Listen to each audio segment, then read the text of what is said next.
If you don't have a dog, if you don't have a dog to go hunting, but only have a cat, you take your cat. You'll catch less, but you'll catch something all the same. This was the almighty phrase from Jose Mourinho in 2011 when he was in charge of Real Madrid. Today, the cat is officially still a cat, but now a very big cat, the king of the jungle. The cat has grown into a lion. Ladies and gentlemen, I present to you the 2022 Ballon d'Or winner, Karim Benzema. Ladies and gentlemen, welcome to another episode of Let's Be Real podcast.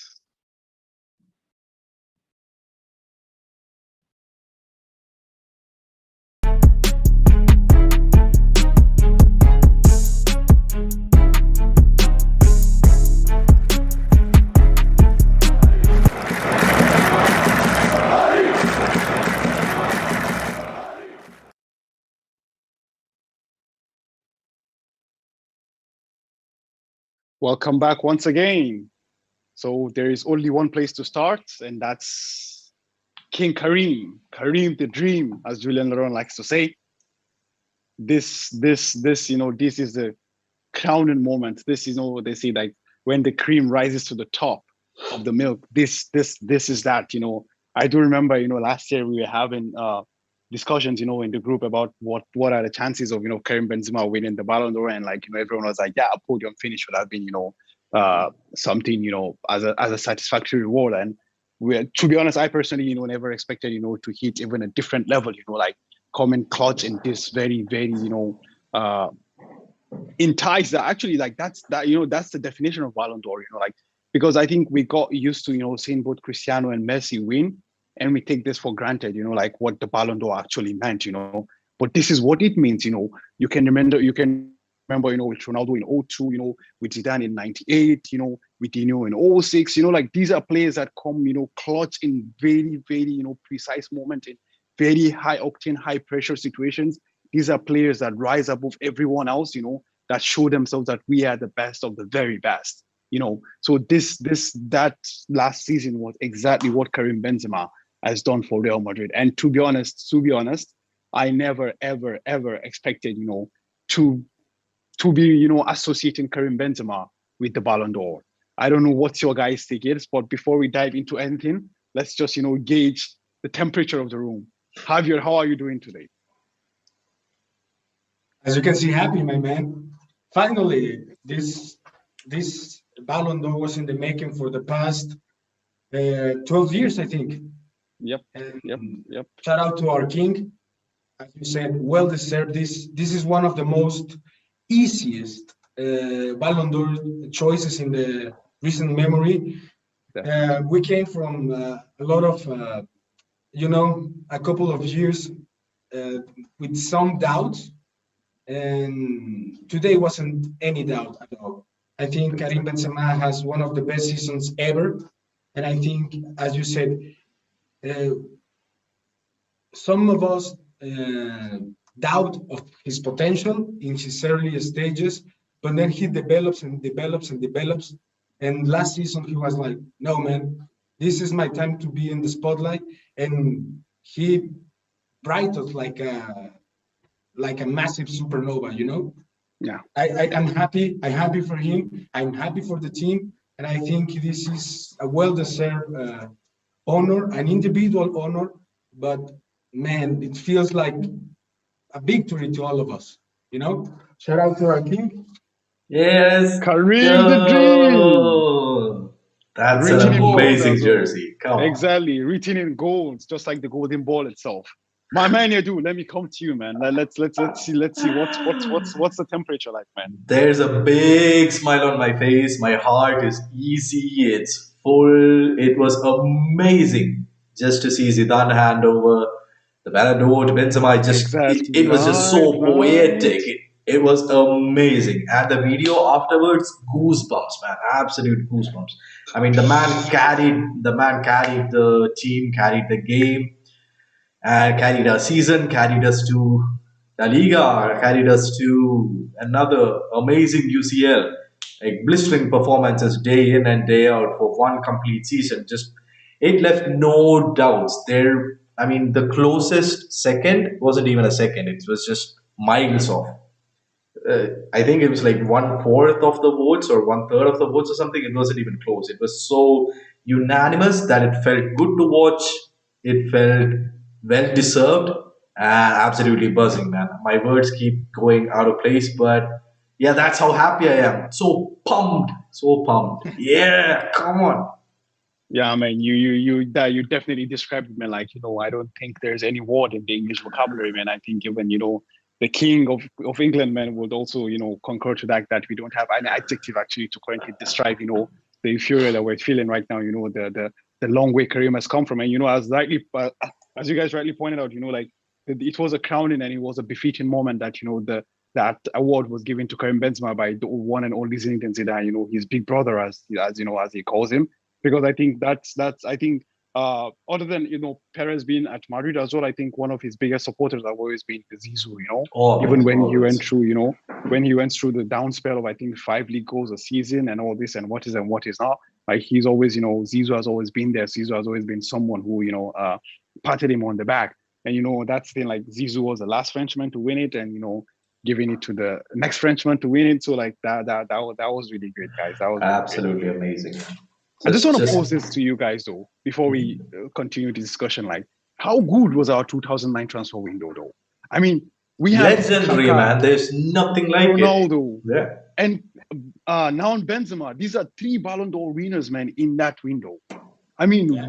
what a window that was, man. Like I mean, like obviously, like the last blockbuster window we had was with Hazard, Jovic, and Mendy, so it was a bad one. I But I mean, mean, that was just because it's not easy, man, to get all these superstars and what is not, and eventually make it work. It was one hell of a transfer window. Yeah, you do. What's your take?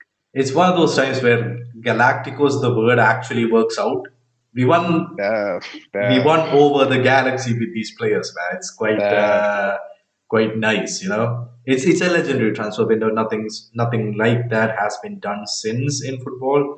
I'm willing to say, I'll just put it out there. It will remain one of those windows that people talk about for ages to come, as they have for ages since. You know, people look back at golden ages of transfers, and this is what they're talking about. So it's still there. It still will go on. I doubt if we can replicate the same thing in the years to come. That's how good that window was.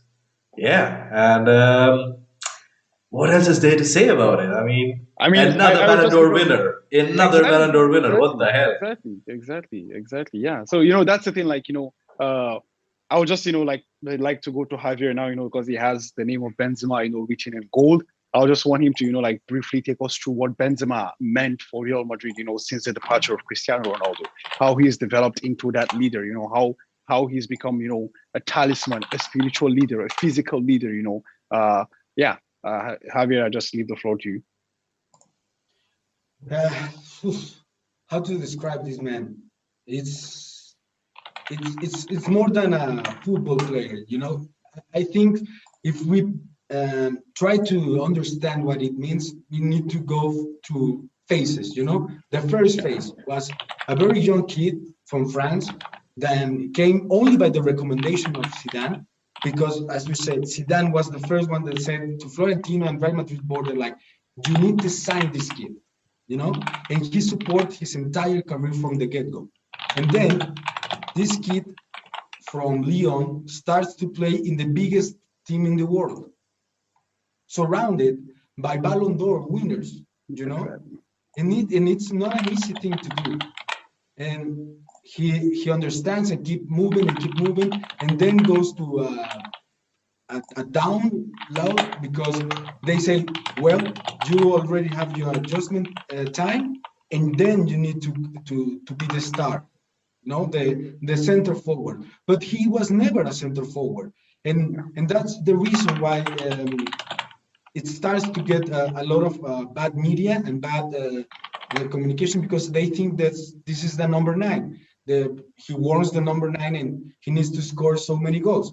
But the thing that Benzema understands, and also Florentino understands, that because you have Cristiano, you don't need those kind of goals. Yeah. And then he improved. and he learned and learned from Cristiano, from Bale, from Mourinho, from everyone that is willing to teach him to be the better. And I think a shout out to our president, and then shout out again to Zidane, because they saw the potential. He was a diamond, like almost like Vini or Yep. Rodrigo. They understand from a very early stage of his career what his true potential will be. And I think Karim reaches a new full potential of player. This when like Jadu said, you try to understand like a Ballon d'Or, like it's almost like meant nothing in a lot of years, because it was either Messi or either Cristiano, and we tend to undermine what it meant. But what it meant is the highest peak that any football player could have. It's not normal to win 7 or 5 Ballon d'Ors. What Yeah, it's man. normal is to have one, and that one, it's special. It's Modric one. It's Benzema's now. It's Figo. It's Shevchenko. It's an outstanding performance by an individual player, an individual year. And I mean, I can spend an entire day praising my boy Karim, but what I'm only trying to say is he understands what it meant to be a football player in the whole concept, reaching Yes. to his family, reaching to his, you know, putting aside all the controversies, and he focused and being his best, and he is his best, and that's what a Ballon d'Or is deserved. A Ballon d'Or is without a doubt, that's what it needs to be, and I think Karim it's a revindication for the Ballon d'Or. From now on, this is the new, or once again, the what a football player aspires to be. This is the They new need to be like normal. he This is deserves. the new Yeah. normal. You can't Yeah. switch between two players for a decade and then expect an upset. This is what people, this is what football players on the pitch should aspire to be. Come clutch in those situations. Be the man for the team. Be the captain. Be the guiding light. Be the man in the box if they're a forward, of course. But yeah, Yeah. I concur. Definitely, definitely. I totally agree with you guys. And also, actually, while Javier was giving his very good and vivid description about Karim Benzema, the only thing that actually kept popping up on my mind was that, how the Ballon d'Or is such an individual trophy. And I mean, I can say maybe Karim Benzema is the most non-individualistic attacker out there. He's the epitome of, a team performer. He's the person who can be the best player on the pitch without scoring a goal. He's that Absolutely. kind of person. Yeah. So that's, he's the, the team has to perform well, and then I will score, and then we will win the match. This is really something that we also have to we have to assess as well. Like it's really fantastic, and speaking of team and Karim Benzema and what is not, like as you guys said, like we can't speak enough of Karim Benzema. So I mean, there's no even need to try. So But Farouk, yeah, sorry, just to point that that's the success thing, that's why Karim is the best player in the world, because we tend to in the past, I don't know, since Cannavaro, the Ballon d'Or was given to the most goal scorer and whoever yeah, scores the most goals, yeah, and I yeah, think yeah. it's a huge important part of the game. But as you said, Karim could be the best player in the pitch and not even touching the ball. I know it's a hard Exactly. concept to understand, but Yeah, yeah, yeah, yeah, yeah. I mean, this is some. That's why this is to understand Karim Benzema. Like you need to watch him, because otherwise, like Exactly, man. you're just gonna He- see the stats. Okay, like he's got I think 55 goals across the last year, and what is not. I mean, that's not it. Like you need to see the fun in there. The build-up play before the goal. The move before the move before the move. You need to see all those. I know how he provides the pressure in the midfield. He recovers the ball, just looks up, he finds Vinicius Junior. Even Vinicius Junior. starting from the back line, Farooq, Exactly, exactly, exactly, man. which So I is mean, just that's crazy.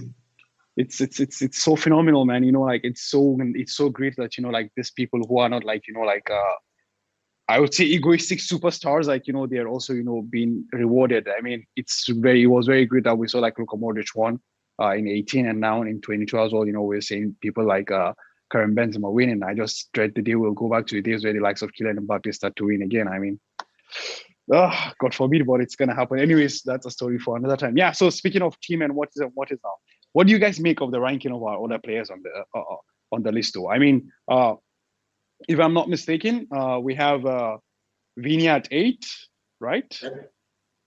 So Was what do you guys? Luca 9, Bini 8, 8, Thibaut 7. Thibaut So 7. three Okay, yeah, continued. exactly, 3 consecutive numbers, right? So what do you guys make of that? Like, I don't know, but I personally, before I go to you guys, let me just give my verdict for that.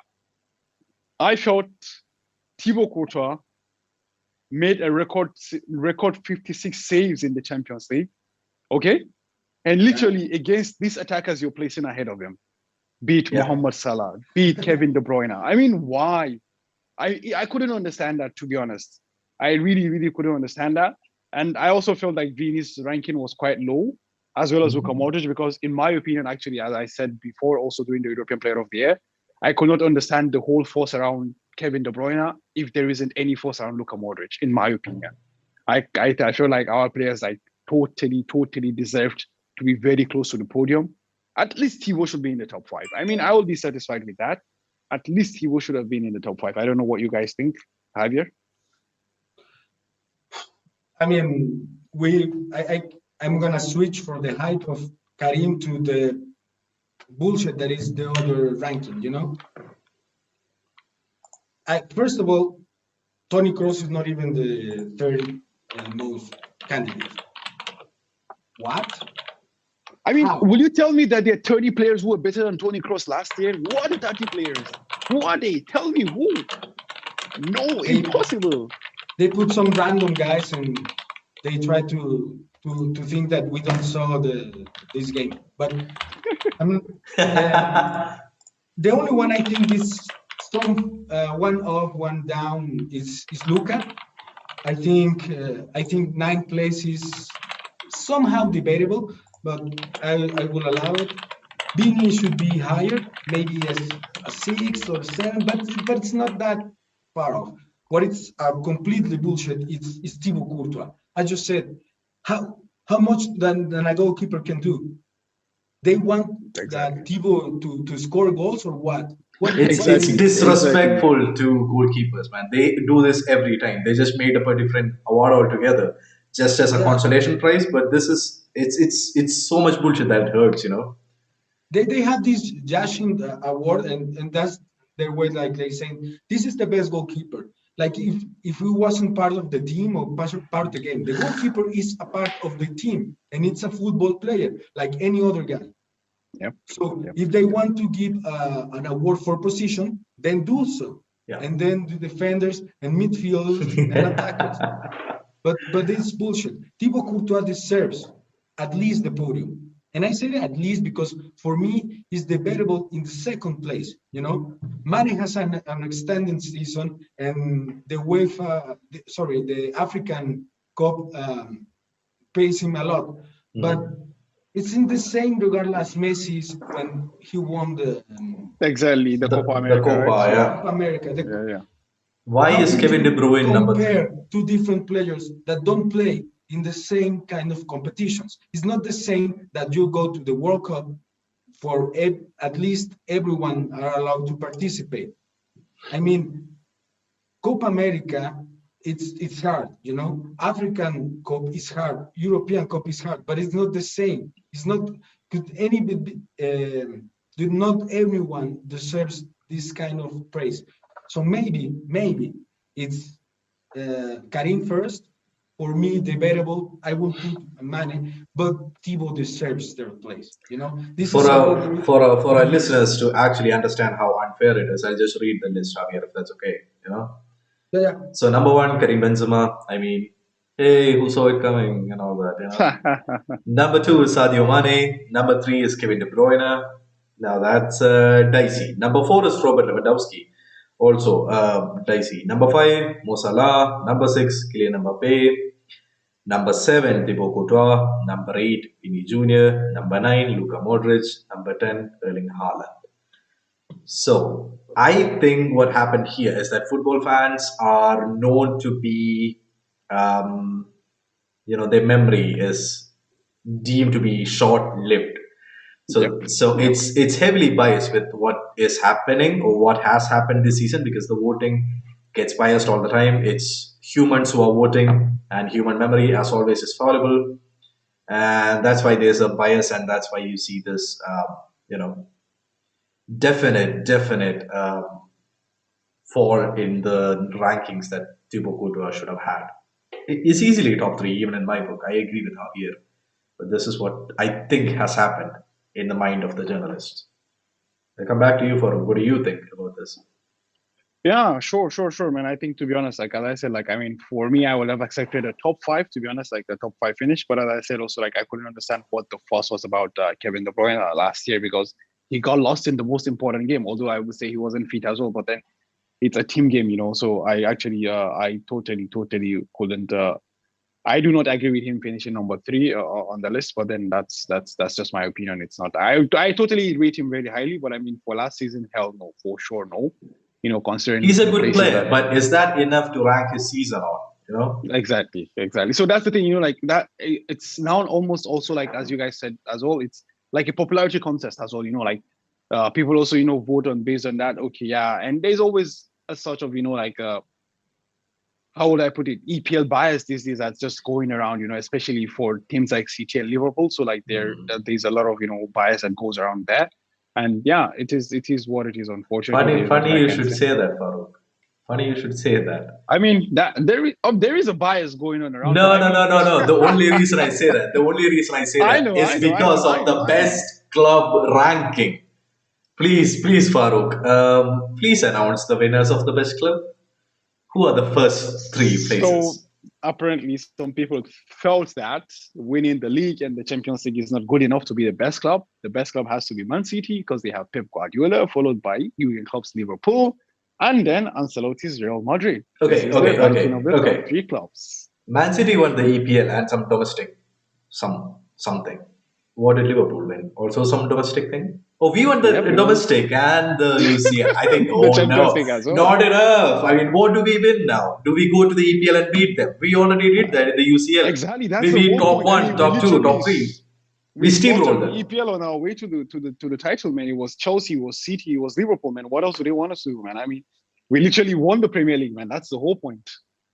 Guys, That's the whole point, man. I'm just realized something. Hear me Yeah. out. So they knew that Karim is going to win the Ballon d'Or, right? Okay. The Yeah. fans Everybody knew. Everybody long knew. time Yeah. before. No Yeah. doubt. No doubt. Yeah. So they think that somehow they managed to equilibrate this thing. So Kevin De Bruyne is in the podium, and also Man City is in the Sure. first place. Yes. Then they gave Sadio Mane the Socrates Award Exactly. instead of the second place. So allow me to be suspicious. Please go on, Javier. Yeah. That's a very valid point to have here, to be honest. Very, very valid point. Very, very valid I point, just to be honest. realized that because Yeah. we knew that Real Madrid is not Not winning everything as we not usually well do. perceived in the French media Aha. Yeah. Oh yeah, yeah, yeah. Oh, they hate or us. in the Yes. French. Yeah. So they knew that would be an absolute scandal to not give Thibaut the best goalkeeper and Benzema the best player. But they like, we can somehow manage to give City the best team, and then just to annoy Real Madrid, we're gonna give Gavi the best young player. Yeah. Speaking of the best young player though, so we have the Copa Trophy also, which is apparently voted by ex-Ballon d'Or winners. And we have Gavi as number 1, Camavinga as number 2, and the German Musiala as number 3, and Jude Bellingham as number 4. Yedu, I come to you with this. I have no words for this how, because what the fuck is happening? listen to my question first, Yedu. How on earth is Jude Bellingham number 4 out of these 4 players? How on earth? I'm sure even Gavi will choose Jude Bellingham before he selects himself. This the Ballon. I mean, even this is all the awards in the Ballon d'Or are based on last season, right? The Yeah. fuck did Gavi do? I mean, I can even ask the viewers. We have 95 viewers. I mean, what the He's fuck, he's guys? debuting for the Barca first team and the Spanish national team, and make some goals here and there. But yeah, I mean, I get you, Javier. Like he makes some goals here and there, you understand? And the point is like, I'm not here, and also Yadu is not here saying that Gavi is a shit player. No. We're asking you no. that. The point He's is like, ahead of the other three players that we just listed. so If that's the you thing. said to me that those 4 players Yeah. are in the opposite order, you know, Now. first, Exactly. Musiala, second, Camavinga. Eduardo third, and then Gavi would be a lot more Definitely. sense. Definitely. That's just it. That's how the ranking should be. Because as I said, like, I told you guys earlier, like, I totally fell in love with Musiala, man. And the point is, the man is a very key component of a Bayern Munich team, you understand? As much as Gavi is a key component, to be honest, like, as I said in the group, like, I can understand why, like, maybe Camavinga might not win this. Yeah. Because he doesn't play a prominent role, although he has a very important role as well. He doesn't play a prominent role like Bellingham does, or like Musiala does, or like Gavi does for their teams. Yeah. You understand? So that's the thing. And also, these guys also are like very key proponents of their national teams as well, which Camavinga right now isn't. But, I mean, Musiala and Jude Bellingham are way ahead of Gavi. See, I was surprised. I'll give you an unbiased opinion this time. I was surprised Yeah. with Kamavinga finishing second as well because I thought in my logic it made sense that Bellingham should be top 2. Forget Kamavinga. Bellingham Yeah. should be top 2. Yeah. It just doesn't make any sense. This Yeah. guy, 2 weeks ago, was the captain against Sevilla Exactly. in a UEFA Champions League match, and then goes to the game against Bayern, and he almost alone managed to balance that midfield with Musiala. And you saw this. We said it right before the start of the show that we think that Ballon d'Ors don't watch that much football. You know, Exactly. they maybe watch a Real Madrid game here and there, or a Barcelona. And I mean that, like, if you ask the list of Ballon d'Ors, like, who deserves to win, and they're like, where these players play? This guy plays for Barcelona. This guy. Exactly. Yeah, I think that is what happened, Javier. That's a perfect illustration for our audio viewers. You missed out on Javier actually showing it on screen, but the video viewers have seen how it's played out. Yeah, thanks for the demo, Javier. That actually helped. I'll also add to that forgetting the biases that they have or just ignoring the biases that they have. Most of the retired player follow football as weekend stuff. They might go on some channel to talk about how their team are suffering or how their team are doing well, but and they focus on their own team. There's also the fact that they are heavily also biased by what comes in the media. And Gavi, as you all know, is the poster boy for Barca, which actually helps his case, moves the needle towards him, and yeah, maybe that's what happened. If there's anybody in the chat who disagree with me, who'll agree with me, just come along. Also, and let me guys in know. the chat, subscribe now. Yeah, please subscribe. Really, Just help us now. get to 1K. If you're Yep. listening to us and you like us, or if you don't like us, just subscribe. It's just a button. It does nothing to you. It does everything to us. So thank you. Yes, Yeah, Gaurav, I mean, please take it away. to be honest, like there's no better time to subscribe than right now to honor the King Kareem. That's it. This is the best time to subscribe actually. Yeah, But sub for Kareem, man. Sub for Kareem. Exactly. So for Kareem, I think that should be a hashtag, man. Exactly. Hashtag. Yeah, I'll just post it in the chat as well. Subscribe if you like Kareem.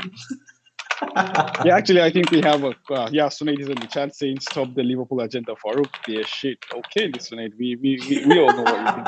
We all know what you think of Liverpool and Klopp. Okay.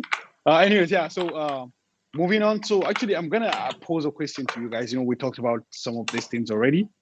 How on earth is Lewandowski the best forward winning the Muller Trophy? I mean, is Benzema playing as a midfielder or as a defender? I don't know. We all know Yeah. why, Farouk. Should I state the obvious? I It's a mean, go runners ahead, up bro. trophy. It's a silver medal for 2020. They're still making amends. They're still saying sorry. I mean, at least I think that's the case. Javier, if you have something, go on. Because this is just brain This fart would be the moment. most decent thing to know to do that, right? The Ballon d'Or organization, the France football media, needs to apologize to Lewandowski and said, Yep. sorry, man, this came in 22 or 23, but here's the Ballon d'Or for the 2020 season. Yeah. Sorry. And that That's will be the end of it. yeah. That's Because that's true. they're compensated. And I mean, Lewandowski is a perfectly good striker. It's one of the best In the business, in yeah. the game. Yeah. But it's the same, like, why would you do this to your organization? Like, why would you create this kind of like controversy? If you say that Lewandowski is the best striker, and then you put it in the fourth place for the Ballon d'Or, in ahead is Mane, and ahead of him is also Karim. So it's not even the best striker for you. It's confusing. Exactly. It doesn't make any sense. Exactly. I've tried to make sense of it. So I spent time in the group chat reading the other messages that Doris sent, that you sent Javier and you sent Farouk. So I've come to the conclusion that they see Karim Benzema as more than a forward.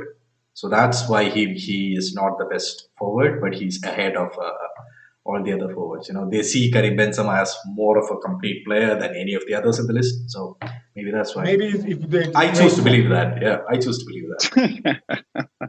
Okay, dude, that's quite a calm and collected take, to be honest. I wasn't expecting that, considering that you're about to die of tiredness and what is and what is not. Yeah, But then, yeah. I mean, Also, guys, a quick shout out to Alexia Putellas for winning yes, her definitely. second Ballon d'Or. We hope Second consecutive, yeah. she recovers well enough, because I mean, I'm biased. I don't want Barcelona to win, but she plays an amazing football. Definitely. She's an amazing striker, Definitely. and we hope to see her in the pitch again, losing against our team, but in the pitch. Yeah, she's a player that you miss to not see. You know, it's like you go to a game and your favorite player isn't there. So Yeah. it's one of My those words, things. guys. Athena is gonna win eventually. Eventually, yes, absolutely. You see the potential week in and week out. So yeah, Yeah. soon come. Hashtag. Yeah, just like we waited for our King Benzema to win. So Imagine it's this. coming. Right. It's coming. Imagine this. The year is 2025.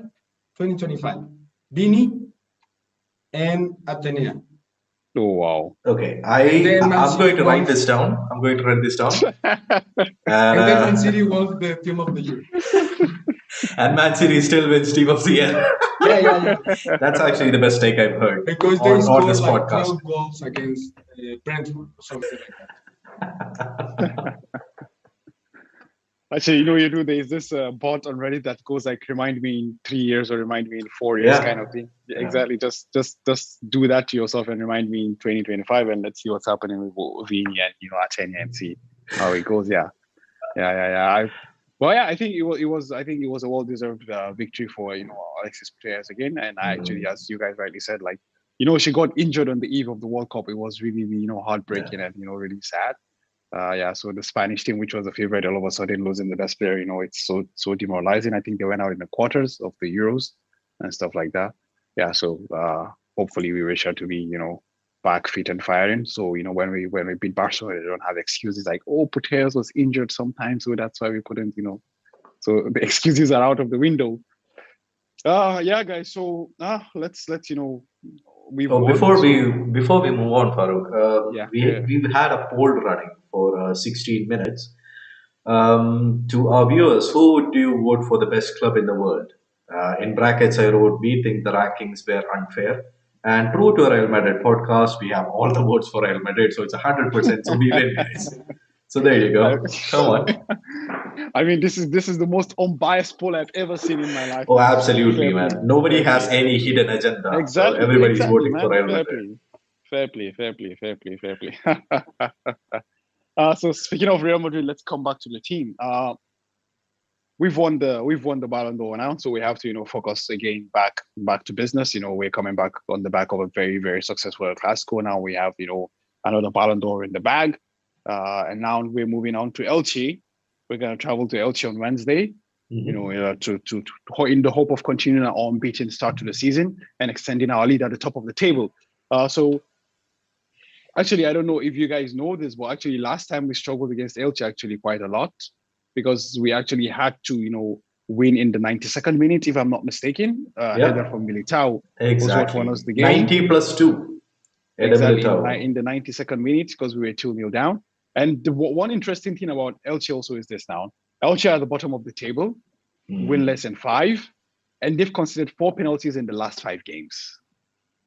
Easy pickings for winning, looks like. So actually, it looks on paper like this is one of those games that you should walk over. But then I'm always very much more skeptical about these games because this is a team that's gonna come because for sure their coach has already penciled out Real Madrid, so they're just in their mind, let's just show up, play the game, and go back. When teams come and play against you with no pressure, especially at their home, and with the way the lineup as well, it's a 5-3-2 if I'm not mistaken. It's gonna be quite interesting. The funny thing actually is that now actually their striker actually has two goals in the last game. Peremia in the last game against Valencia, they were actually leading the game. They were leading the game 2-1, but then Cavani does what Cavani does, and then he won the game for Valencia actually. So I mean that's something we might have to look out for. To be honest, I don't have a lot of insight into the team on Elche, but I'm gonna assume it's gonna be a battle. With a counter attack, it's gonna be 10 men behind the ball, and you just have to be careful about how the ball is gonna be played over the top and what is and what is not. But interesting game is this: we have in the head-to-head, we played 9 matches against Elche and we've lost 0. We've drawn twice though, which is quite concerning. Exactly.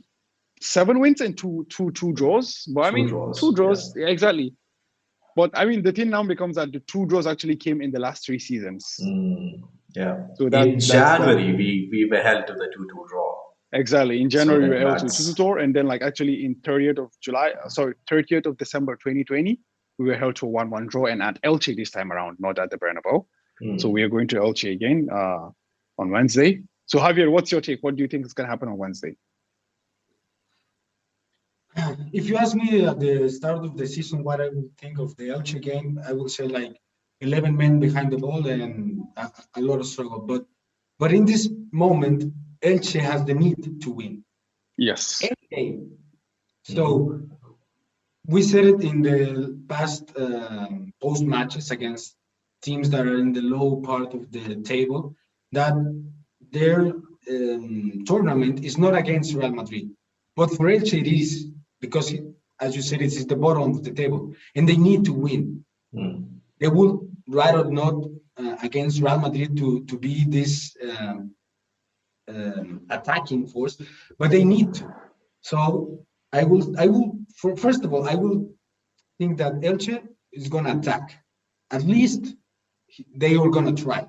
And then I will say that our team is going to make a lot of changes. I expect a lot of changes, maybe the whole team that start against Barcelona, it's going to be different. Maybe Militao is going to stay or something like that, but I don't think Bean is going to start. I don't think Karim either is going to start, or maybe one of those two, not the two of them.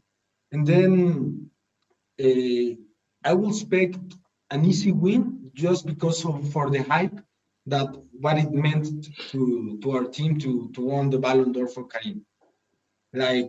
Only for that kind of hype, they're gonna go and do their job and then come back. I'm worried for these matches, the next few, because until the World Cup starts, there's nothing else to do. If we go back a few months and we put our team from, I don't know how far I need to go, from the Paris Saint-Germain until this moment, we're keeping and keeping and keep the good news and the hype. We won the Champions League, and then we have this the best start of the season of our history. And then Karim goes to won the Ballon d'Or, and the teams looks like a family. Absolutely, yeah. My Yeah, yeah. only concern is that in some point the burst is gonna pop, and I hope it's not gonna happen until the World Cup. And then after the World Cup, it's a new season. You know, I hope we can keep this mentality tight for the next few games. Mm. Not we don't need to outperform ourselves. Just do the same thing that we are doing, and then the World Cup and this season it's a two-part season, and I Mm. think this the point. I'm worried that they're gonna relax. It actually there's some concern in what you said, Javier. The only thing that I fear when we face teams like this, especially teams that concede penalties, is that it will be a very physical game, and they won't even doubt in attacking whatever forward is in the box. So if they are not afraid of conceding penalties, we will get fouled a lot. And the only thing that we don't need at this point is an injury ridden season, because we have been going so well. Things have been going well ish, or as well as we can imagine it to Yeah. be. Yep, yep, So yep. then when we face teams that are in the bottom half of La Liga, that's always my concern, that one team or the other will just put one foot out of position and somebody gets injured and it's going to fuck up our season. We were all very, very afraid when Benzema got injured. I mean, luckily Vinny stepped up to do what he does best. Man's been amazing. But I fear for Vinny at this in games like this, especially since he stepped up his skill moves and running at the opposition. And the only thing that they can do is just foul him, which is kind of scary, especially as Farouk said, Elche conceding all those penalties, conceding all those fouls, getting even red carded. Even their attackers are getting red carded, which is kind of worrying. Kind of worrying. Yeah, back to you, Farouk. Yeah, that's the thing actually, as you just said right now, actually, like Elche has like I think 10 to 12 cards Mm. in the last I think no, sorry, it's yeah. They have one red card and they have 14 yellow cards in the last 3 games. See, in the last 3 games, so that's Yep. 5 cards per game. So What that's the the thing, fuck? and then if you can also, remember, like, as you do before, we were discussing, like, Mm. even the 2-2 draw, we had a Mhm. penalty in that game as well, you Oh understand? yeah, motorsport. So Yeah, yeah. Mhm. exactly. So now that's now becoming, which is something that actually you guys rightly pointed out, which I also actually didn't think about before. Like, with all the drama that's going around with Vinicius Junior right now, like, he's now becoming a target, obviously, because he's a danger. He's So that obviously good. Yes. exactly, he's now becoming a target for teams. And like, when you go to lower teams like Elche, like, it's just gonna be, hits and misses, hit and misses. And unfortunately, if one of those hits goes on target, it's the World Cup is here. Our team also needs Vinicius so much. So to be honest, I just, I would pray for, a clean game. But actually, I'm thinking it's time to rest Vini, though. Don't you guys think? Absolutely, man. Yeah. I Yeah, mean, considering this fact, even before considering it, I would trust Vinny, because the season that he's had, it's his time to take a day off. Yeah, I Him, mean, him I'll and play Benzema Karim. because, like, he's coming off the back of the Ballon d'Or win. So, like, I mean, he's full of, excitement and Confidence. motivation, and he's so happy. So, I mean, he can translate that on the field. But I would rest Vini and give Rodrigo a start in his favorite position. I don't know, like, we could see that as well. And let's Fede Valverde, the Rocket Man, do what he does, man. Also, So I think Javier's favorite player, Asensio, will start.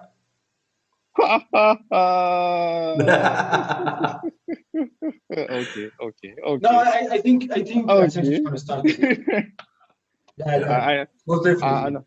Actually, And I think maybe I don't know. Maybe Ancelotti does this weird thing and start with Asensio and Hazard. Oh, okay, Dangerous okay. combination. Wow. Terror on the I mean, wings. Because I this mean, is the kind of game that Actually, true. Yeah. Makes yeah, sense to give it to them, but we don't want to and lose it. then in So. the second part of the game, like I don't know, 70 plus minute, a lot of Vini and Rodrigo with the huge spaces and the other team tired. True. Yeah. Why not? Maybe that is the game plan. I hope that is the game plan. But Nah, man, before, nah, Also, man. Not also need to rest. Hazard and Asensio together, guys. No, one of them, but not both of them, man. I mean, we're not at that point yet. Sorry, Javier. I Yes.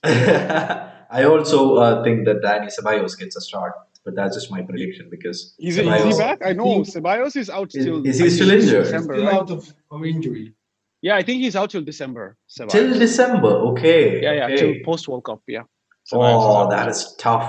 No, I Now think the no. He's almost fit to train with the team.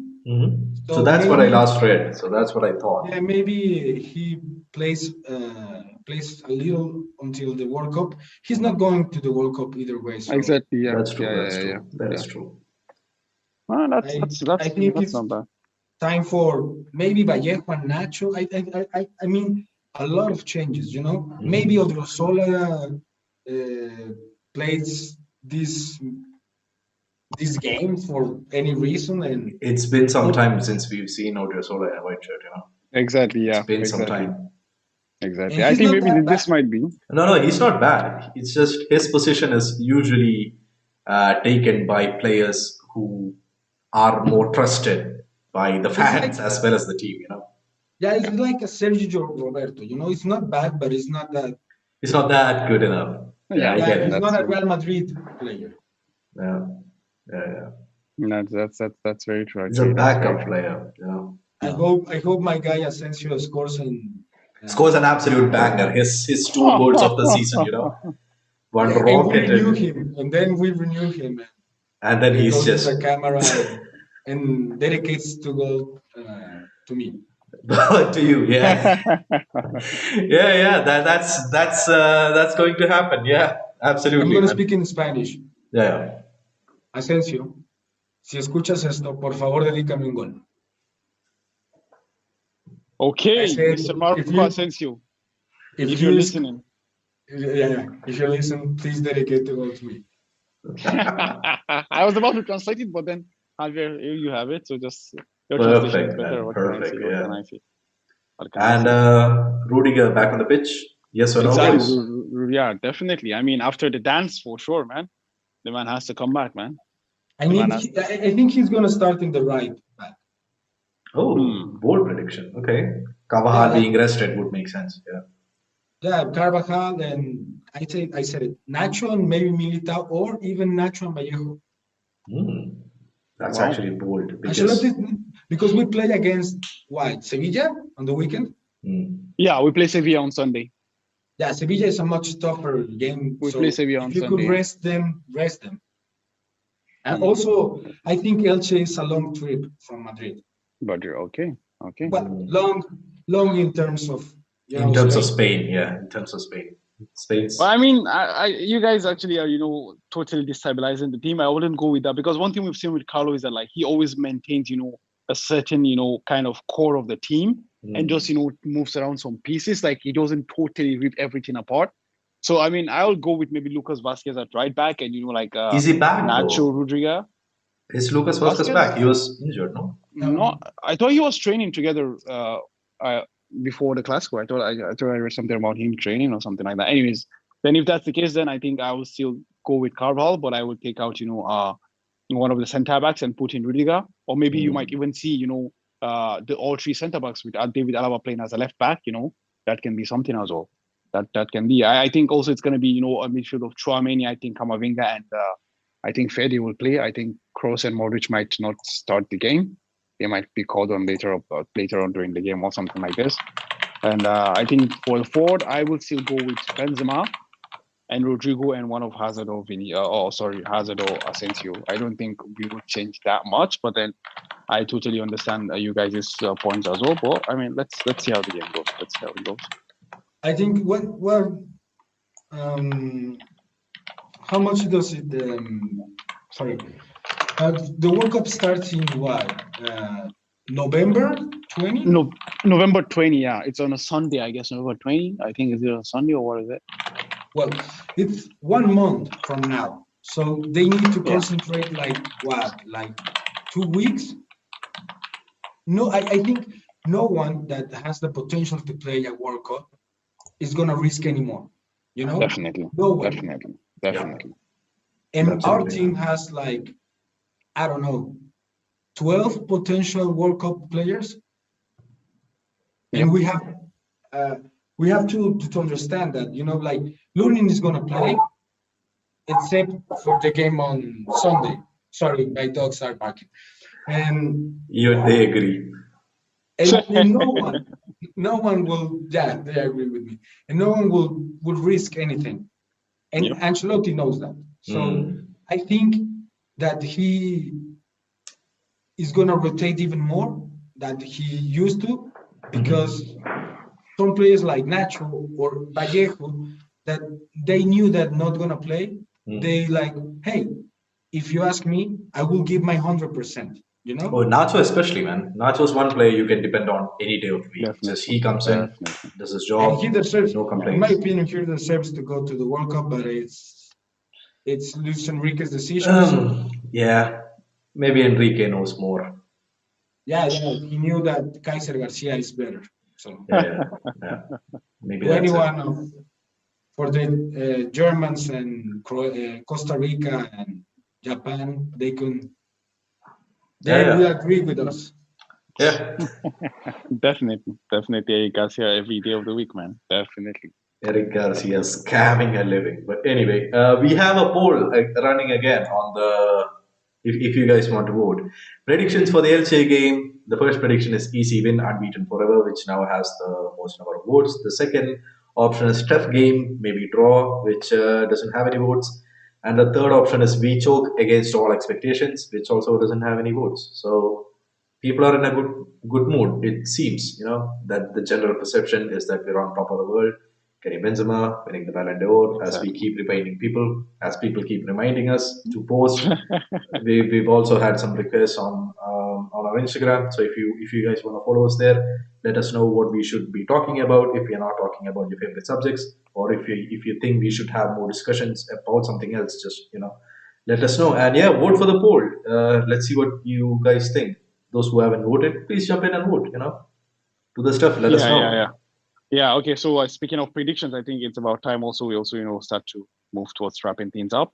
So let's just go with our predictions. Javier, I'll just give you the reins. Let's have your prediction first. What do you think is gonna happen? I think it's an easy win. Maybe something like 0-4. I will say. Oh wow. I mean, Barca won 3-0, and we can do better. 4-0. Hazard will score. And Asensio. Hazard 2 and Asensio 2. Or Asensio hat trick, Hazard 1. Hazard Oh hat trick. wow. Hazard. Oh wow. You guys are in fantasy land, man. You guys are in fantasy land. You never know. Maybe Hazard whips out one of those games. He did it a couple of times this season. So yeah, for example, against Celtic, the game against Celtic was, masterclass. A throwback. Exactly. Yeah. Well, I mean, I'd go with a more lighter scoreline, a 2-0 victory, something like this. 2-0. Okay. Yeah. So you guys think we're keeping a clean sheet? I'm expecting a clean sheet, to be honest. I am expecting a clean sheet. I am expecting a clean sheet. Okay, let me bring you back down to earth, and I'm going to say 3-1. 3-1, because clean sheet, yeah, well, you know how it is, guys. You know how it is. It's going to be 3-1. They're going to score one just against everything we hope for. Yeah, it's one of those predictions. Realistically, 3-1. Yeah. Okay, I mean, yeah. If you guys don't have anything to add, we'll just do some housekeeping and then we'll call it a day for today. And even also before we start to do that, as we said before, sub for Kareem. Subscribe for Kareem. Don't forget that. So just to help us get closer to our goal of 1,000. So we can, keep doing what we're doing. So yeah, just some housekeeping. Like you guys should, follow Real Madrid Committee, our partners, our colleagues on Instagram. They do a lot of really nice stuff there. So you can just follow them and see how and support them rather, and see the interesting content they produce on Instagram. And also our socials are also below in the description. So You can just find them there and you can follow us. And if you have anything, you can ask us, about some of the controversial things that Yedu is always throwing at us. So you can always find him there and challenge him Plus, to be. if you subscribe, turn on the bell icon because I make bets live on the show. So if you want to get your money, just let us know on Exactly, Instagram. exactly. That's just it. That's just it, guys. Yeah. So I think that will be all. So I will just say we came to the end of this. So I'll just say, hello, Karim the Dream. That's cool. That's cool. Karim Ballon d'Or Benzema has a ring to it. Yeah. Yeah. Exactly. That's the end of the episode, boys. Hala Madrid and peace out.